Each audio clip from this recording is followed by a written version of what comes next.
Hi, and thanks for joining us today. I'm your host, Jacqueline. And I'm your host, Nicole. You're listening to the second season of Perfictionist.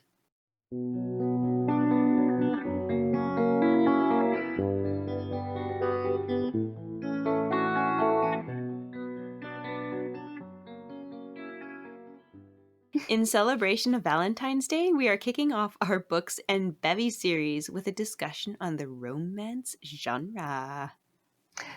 We will be talking about all things romance, from what defines a romance novel to what is a bodice ripper, and do romance novels need a happy ending? So today, we're going to just do a quick little run over of our bevies of choice. What do you have today? I am going in with a nice black tea with a splash of almond milk, because that's what I had on hand. Oh, that sounds lovely. That sounds lovely. I'm on a little health kick, so I've got an orange bubbly, but I also added a squirt of Mio, which is like maybe not like the healthiest thing, but that's what I'm drinking today. Very It's all nice. orange flavored. Yes. Yum. I guess the question is, what is romance? And I have an interesting story. I was going through trying to read a bunch of romances coming off of the holidays. I was reading a lot of holiday romances and I was just in the mood to continue that journey. So I started looking for non-holiday themed, just more general fiction romances. And I was just looking on social media and just Googling it kind of thing and getting a bunch of recommendations, which were great. And I was reading them and it was very much the stereotypical, you have your main characters and it's their journey to falling in love. And then I was like, okay, I want to also listen to some audiobooks as well. So I get a few more, just able to consume more faster, essentially. And I just selected romance category and what was available for audiobooks under my Libby account. And I read through a couple, selected some I liked, and started listening to them.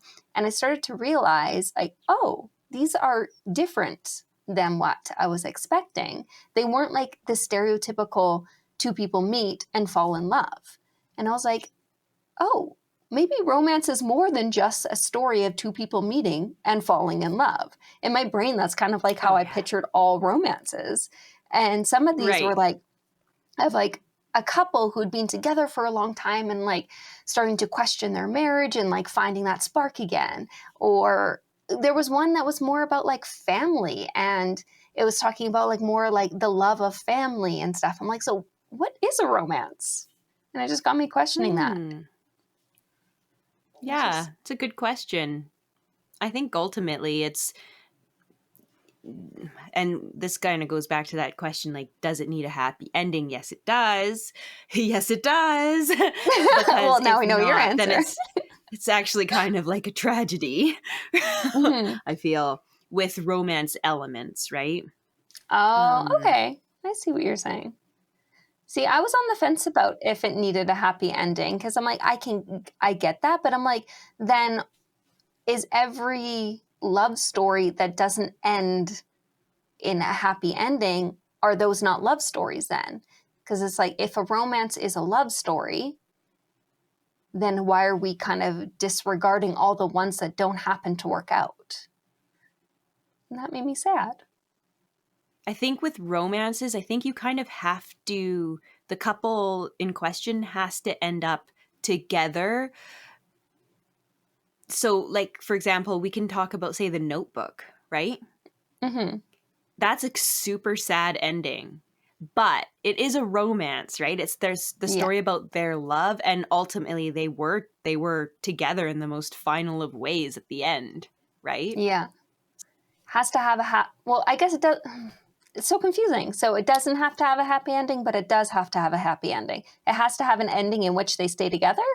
Is that what we mean by happy ending? I think so, because if they split up, it's like, what did I just read? This was not a romance.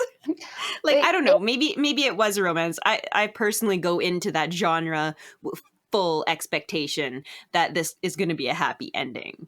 Mm-hmm. And I do think that most people believe that as well. Even according to the Romance Writers of America, I don't know what that group is, but they sound very official. They say a romance needs to have a central love story between characters and an emotionally satisfying happy ending, which is like, it's a big ask to ask that it's emotionally satisfying. But I'm also brought to, I don't think this is a book, I think it's just a movie, but 500 Days of Summer, where they're like at the Mhm. beginning of the movie, they're like, they don't end up together. And yet, like, you still want them to. But I'm like, does that make it not a romance story because they don't end up together? I don't know. I'm still on the fence. I get what people say. According to the Romance Writers of America. According to them, yeah, it's out. I It did doesn't not fit. like that movie. And I think I No, didn't like that movie because they didn't end up together. but they're like, we told you at the beginning. Why did Yeah, you want this? exactly. Yeah. I liked it because it was cheeky and it called you out. It's like, come on, we Oh, laid this yeah. out for you. Yeah, totally. Yeah, Mhm. I still didn't like it.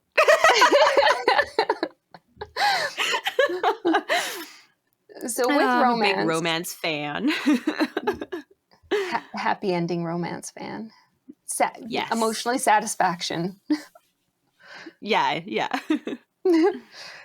So within romance, it's a massive, massive, massive, massive genre. And with that, you have your subgenres. But then you also have tropes. And it's like, where's that? What defines a subgenre from a trope? That's a good question. According to some readers, I think it's like what I think I wrote it down. Did I? She reads romance. According to a blog on her post, she defined a subgenre as the overarching categorization, whereas the trope is a plot device or a theme, which I thought summed up pretty nicely from what I know of those two. Yeah. Hmm. I personally enjoy trope heavy stories. They work for a reason. That's why they're a trope, you know? Hmm. Yeah, it's like tried and true. It's been tested. People like it. That's why you keep going back to Hmm. it. That being Yeah. said, do you think knowing what the tropes are in a story helps the reader have a better experience? Or do you think it hinders the reader's experience by knowing what tropes are going to, like essentially the themes Oh. that are come into play? Could it take away from their Hmm. experience? Like, is it a spoiler to know what tropes? Because Right. oftentimes that's how people suggest books. They're like, it has this trope, this trope, this trope. If you like that, then this is what you're getting. It is. I feel like it's low key a little bit of a mild spoiler for sure. Like, um, I definitely, on my reading journey throughout my whole life, have never looked up reviews or anything when it comes to choosing a book. I've gone purely on the little blurb on the back of the book. I've even sometimes avoided reading the synopsis because I'm just so keen to avoid any spoilers whatsoever. So I just kind of like launch into that genre with the expectation that I'm not going to be like necessarily emotionally unsatisfied at the end. Like that is something I really like about the romance genre, that I can trust it not to betray me, right? Mm-hmm. And I'm choked when it does. I'm like, Yeah. you know. We had a deal. The Romance Writers of Yeah, America put this exactly. deal in place. Like, what did I just read? Ugh. Like, no, this isn't what I expected. But I think because like reading for me quite often, like when I'm reading a romance in particular, it's almost like there's a sense of comfort knowing you're not going to be like reading this essentially like unhappy ending, right? I feel like life is so cruel and harsh enough that, using reading as a form of escapism for myself, it's nice to like dive into a world where it's like all this all of this stuff is going to happen and there's going to be all these challenges, but in the end it's going to work out, and I find that really comforting to read about. Yeah, no, I completely agree. And with that, like you said, you can be someone who chooses not to read reviews, who chooses not to read the synopsis at the back. So having the tropes available, if you are interested in knowing what's to come in the story, if you want to know, they're there, and you can find that information online. But you can easily avoid it if you don't like any sort of spoilers whatsoever. Yeah, and it's very, very popular these days. It's very popular these days. Even authors, when they're promoting their stuff, especially on social media, they'll be like, "Ooh, it's enemy to lovers," and this and that. And I'm like, "Oh, okay." And like, I think I just need to myself get over feeling like that's a spoiler, because especially these days, that is how people seem to be promoting their work, or people who are doing like book recommendations are using that in their recommendations. So, yeah. And I mean, it's funny because like with movies, I'm like, yeah, spoil me, I don't care. But when it comes to books, I'm like, ah, no, no, no spoilers. I want to experience it. I feel like Yeah, with yeah. books, you are so much more invested in the story, though, because it takes so much longer to get through a book than a That's so movie. true. And you're just Yeah. like often in the head of the person who you're reading about. So it just becomes a more intimate experience. So to have it spoiled, I think it means more than in a movie where it's just, Yeah. 3 hours of your life nowadays. But back in the day, it used to only be like an Yeah. hour and a half of your life that you're like, committing to this. Yeah. Yeah. As I was kind of doing, I did a little bit of research about the genres and the subgenres and the tropes and stuff. And I came across something called dark romance, which it's not that I've never heard of that term, but like I read like this person's description of it. And then versus erotica.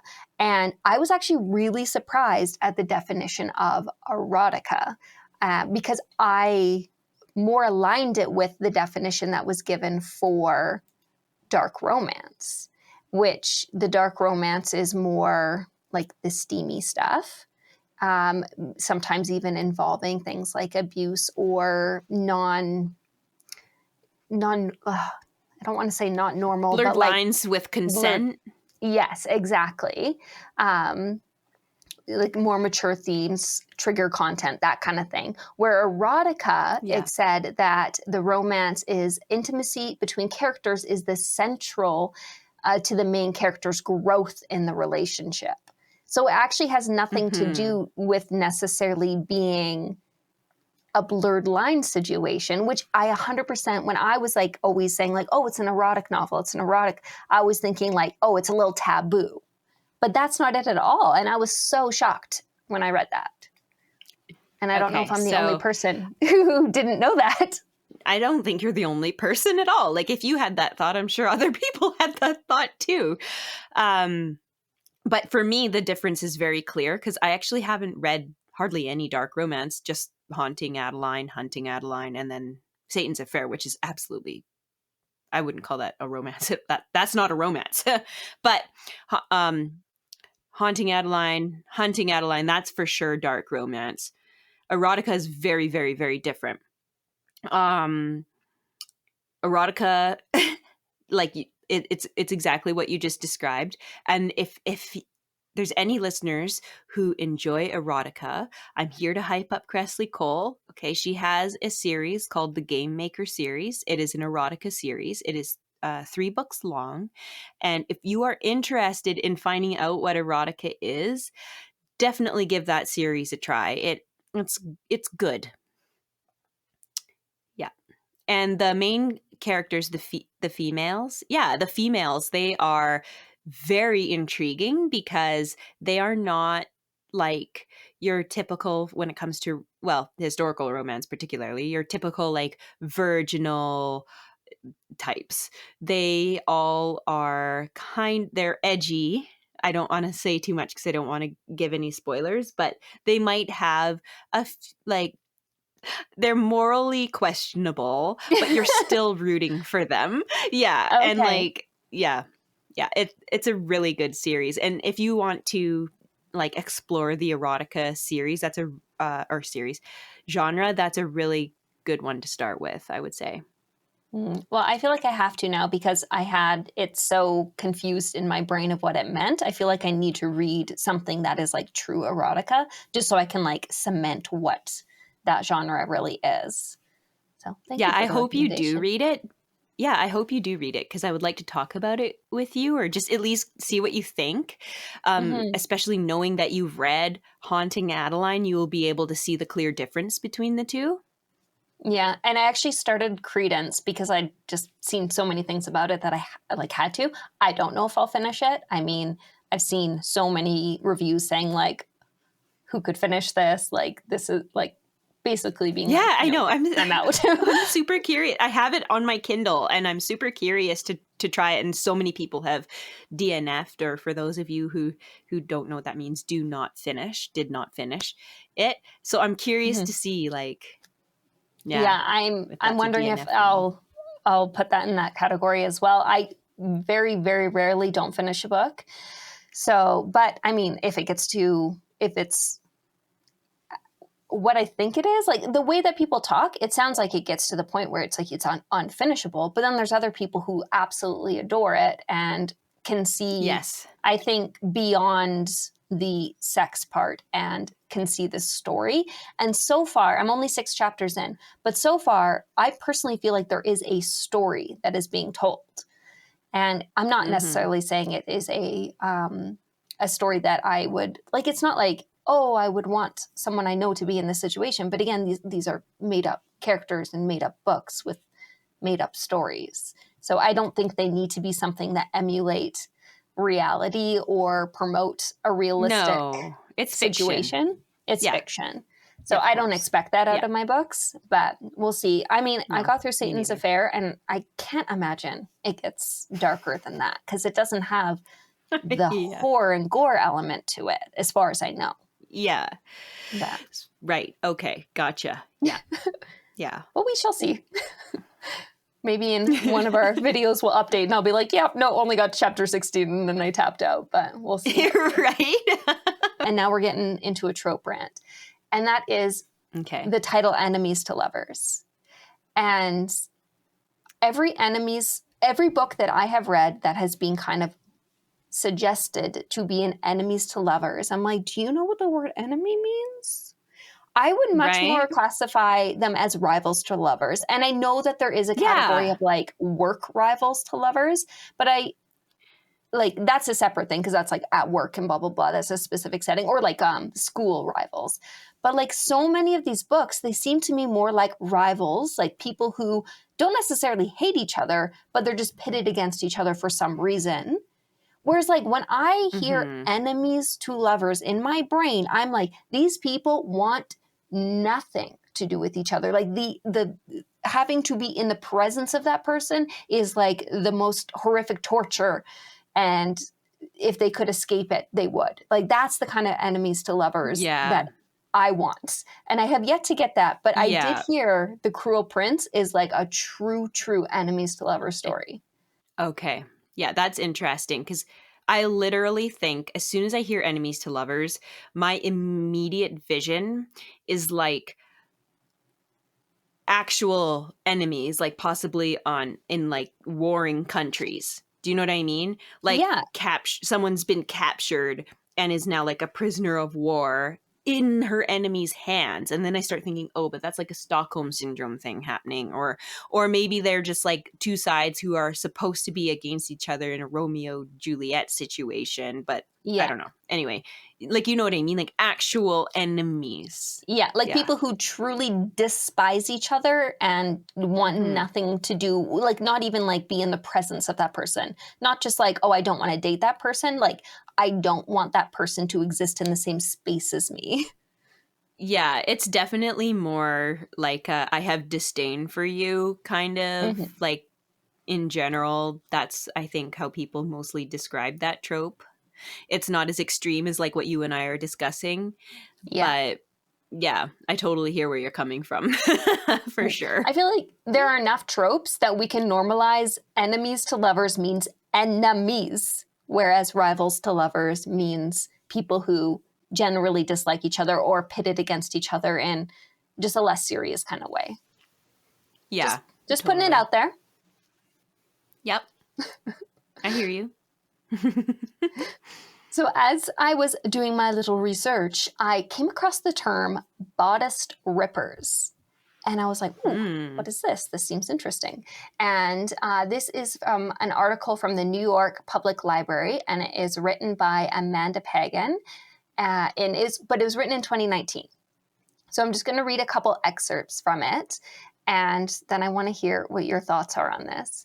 So it says, bodice rippers were historical fiction novels that usually featured beautiful, virginal, yet fierce and independent women who would catch the attention of a handsome man, an alpha male, who would attempt to seduce and dominate her.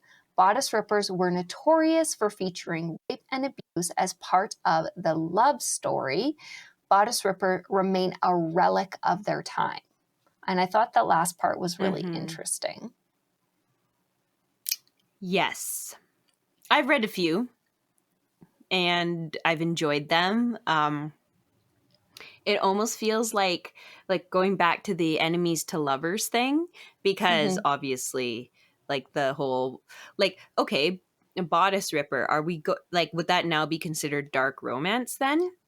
That's what I was thinking, because the term came from the 1970s. And I thought it was interesting because it said it was a relic of its time, almost suggesting that it's like this type of genre is no longer written about. But it sounds to me exactly like dark romance, and that it is not a relic Yeah. of its time. And Yeah. in fact, feels like there's a resurgence happening for this type of Yeah. content. I completely agree, and I think that like it's almost like the term dark romance has just been a modernized version for bodice rippers. Mm-hmm. And I think like maybe a more eloquent title as well. Bodice Ripper sounds pretty Sure. aggressive, where dark romance I just mean, sounds a but little mysterious. it is aggressive though. It is, yeah. Dark romance maybe underplays it a little bit. Like Bodice Ripper, you like get the true grasp of what's happening here. I just thought it was really interesting. I'd never heard of that term before, but definitely feel like they're with the Haunting Adeline and, as I mentioned earlier, Credence. Like I feel like these books are becoming more and more popular, or this style of book is becoming more and more popular. Yeah, it's definitely a phase. I think it's a phase people are going through together. Yeah, it's a trend. It'll be interesting to see what is trending in 5 years and like how we feel about, like, to come back and revisit some of our like opinions and see if they've changed in 5 years. And I'm sure they will. I'm sure they will. Yeah. I thought it'd be fun for us to take a romance quiz to see which romance book we are. I think that's what, yeah, which Yeah. romance book you are. And it is the Penguin Random House, which is, I think, a good one to do because they're so big. They probably know their stuff. Yeah, absolutely. And we'll put a link in our YouTube description of our YouTube video if you would like to also take the quiz. But the first question is, where are you happiest? A big city like New York or London, Mm. a small, sleepy beach town, at a glamorous party, or relaxing in a cozy cabin away from it all? Do you want to say Hmm. your answer, or do For you want it to be a myself, mystery? Yeah. I'm going to say my answer. Yeah. Are you going to say your answer? Yeah, Okay. I'll say my I'm answer. relaxing in a cozy cabin. Mm. I'm like between a cozy cabin and a small, sleepy beach town. I'm going to say a That's small, the two sleepy I was beach trying to town. choose between as well. Nice. Number two, pick your favorite date. Do you want to read this one? Sure. So, cooking together, going dancing, spending time at the beach, or exploring a museum. Mhm. I have to say, none of these are be my preferred date. Same. Yeah. So it's a little hard because, If I had to choose, I'd say I had originally selected spending time at the beach, but I'm actually changing my mind. I think exploring a museum would be what I'd like to do, because it would give Mhm. you like so much conversation Yeah, that was I was opportunity. considering that one as well, but I'm gonna go with going dancing because Alec and I have actually considered taking dancing classes together. We never Nice. we never went, but we thought about it and like looked into it. What do you find attractive in a love interest? Someone broody and mysterious, someone athletic and intense, someone funny and charming, someone ambitious and driven, someone complex and secretive. This is really tricky for me. I'm gonna just choose someone broody and mysterious. I'm going to choose ambitious and driven. So pick your poison: whiskey neat, Cabernet Sauvignon, tea or coffee, or beer. Ooh. I definitely drink tea or coffee the most, but it says pick your Yeah, same. poison, which makes me like feel like Yeah, it's something special. I don't know why poison right. makes me think something special, but We I need to don't. like Tea and analyze coffee that. seems too like too mainstream. Like I have it every day. I know. I guess I should Yeah, pick tea and same. coffee because I have it every day. I do And the too. But like if I had to choose, I'm gonna choose whiskey neat. oh, I think you're gonna get like a darker book with some of your answers, but who knows? Um, where do you like to read? On a train or a bus on my way to work? In a hammock swinging in the sun? In my room away from the noise? A coffee shop reading and people watching simultaneously? The library? None of those are my preferred place to read. Yeah, in my room away from the noise for sure. Actually, it's always just in like my living room, but Yeah, it's the that closest well, one. that's. I'm gonna say the same thing. Oh, I've never even heard of this book. What did you get? I got The Bride Test Oh, by I've never heard of that Helen book either. Hoang. Neither have I. I What did you got get? I'm the Wedding Party by Jasmine Gilroy. Gulroy? I'm not sure how to Oh, pronounce that okay. last name. I actually don't find the synopsis intriguing, but maybe I would really like it. I don't know. Yeah, I wonder The how they Bride pick it. Test. They seem both to be very like contemporary romance, like pretty stereotypical. Two people meet each other and fall in love. Oh, this one. Yeah, yeah. Like the wedding party, you have a few requirements before you fall in love, but sometimes love doesn't always go according to plan, is the beginning statement of mine. Oh. Mine says, like the bride test, you're looking for a love that crosses international borders and all boundaries of the heart. Ooh. Well, that was really fun. Yeah. I think that's kind of all we had today for this episode of our Books and Bevies romance genre edition. So, thank you for joining us, and we hope you enjoyed it.